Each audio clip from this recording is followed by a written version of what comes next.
Hi, hello, నమస్తే మిత్రమా. ఒక మంచి విషయం. ఎంతైనా గురువే. ఆయన తెలివితేటలు ఎవ్వరికీ రావు. అందుకే ఆయన మనకు జ్ఞానాన్ని బోధించే గురువయ్యాడు. ఎలాగంటే ఒక ఉపాధ్యాయుడు, ఒక పోలీసు ఉన్నతాధికారి, ఒక బ్యాంకు జనరల్ మేనేజరు సముద్రంలో ఒక నౌకలో ప్రయాణిస్తుంటారు. సముద్రం మధ్యకు చేరగానే ఆ నౌకలోకి ఒక రాక్షసుడు వాళ్ళ ముందు ప్రత్యక్షమయ్యి ఆకలి ఆకలి అని మిమ్మల్ని తినేస్తా అని వికటాట్టహాసంగా నవ్వుతూ పెద్ద పెద్ద కేకలు వేస్తుంటాడు. ఆ ముగ్గురు ప్రాణభయంతో గజగజ వణికిపోతుంటారు. వాళ్ళలా గజగజ వణికి భయపడడం చూసి ఆ రాక్షసుడికి ఒక చిలిపి ఆలోచన తట్టింది.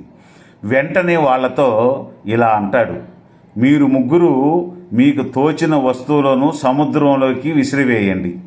నేను తెచ్చి ఇస్తే గెలుపు నాది, తెచ్చి ఇవ్వకపోతే గెలుపు మీది. మీకు జీవితాంతం బానిసగా ఉంటా అని అంటాడు. సరే అని బ్యాంక్ అధికారి తన వేలుకున్న వజ్రపు ఉంగరాన్ని సముద్రంలోకి విసిరేస్తాడు. వెంటనే రాక్షసుడు సముద్రంలోకి దూకి ఆ ఉంగరాన్ని తీసుకొచ్చి ఆ బ్యాంకు మేనేజర్ని మింగేస్తాడు. తర్వాత పోలీస్ అధికారి తన ఖరీదైన రిస్ట్ వాచ్ని నీళ్ళల్లోకి విసిరేస్తాడు.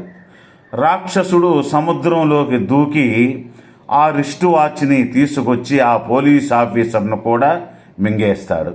ఇక ఆఖరుగా ఉపాధ్యాయుడు వంతు వస్తుంది. అతను కొంచెం ఆలోచించి తన వాటర్ బాటిల్లోని నీళ్లను సముద్రంలోకి వదిలేస్తాడు.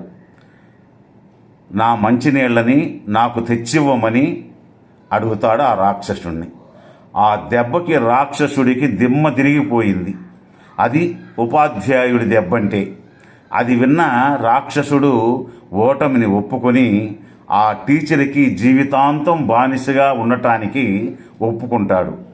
అప్పుడు వెంటనే నా స్నేహితులిద్దరినీ బ్రతికించమంటాడు ఆ టీచర్. రాక్షసుడు వెంటనే వాళ్ళని కక్కేస్తాడు. మంచి పని చేశావు, ఇక ఎవరిని ఇలా బాధించకుండా ఉంటానంటే నిన్ను బానిసత్వం నుండి విముక్తుని చేస్తానంటాడు ఉపాధ్యాయుడు. ఆ రాక్షసుడు కూడా అలాగే అని ప్రమాణం చేసి సముద్రంలోకి దూకి మాయమైపోతాడు.